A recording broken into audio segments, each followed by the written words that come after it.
Great করে নিয়েছি। আমটা যথেষ্ট টক ছিল। এটা সম্পূর্ণ মশলাটাকে ভালো করে ভেজে নিচ্ছি। ভেজে নেওয়ার পরেতে অ্যাড করছি লবণ। আমি 1 চা চামচ পরিমাণ লবণ দিয়েছি।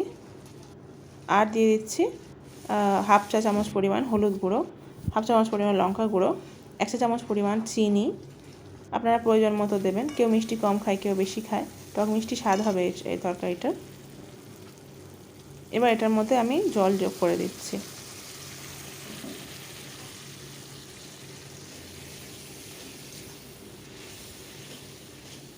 জল অ্যাড করে দিয়ে এটার মধ্যে আমি এবারে হালকা তেল উঠে গেলে এটার মধ্যে আমি দিয়ে দেবো মাছগুলো ভেজে রাখা।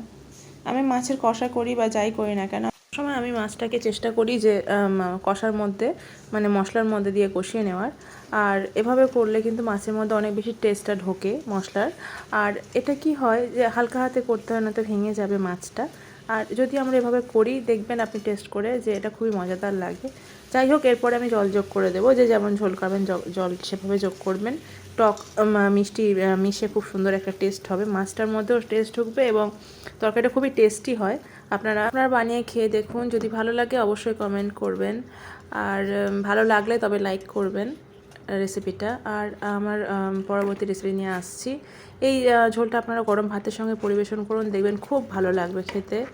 আর ঝোলটা ফুটে উঠলেই মাছের তরকারিটা রেডি হয়ে যাবে। দেখা হচ্ছে পরের ভিডিওতে। আপনারা সবাই ভালো থাকবেন, সুস্থ থাকবেন।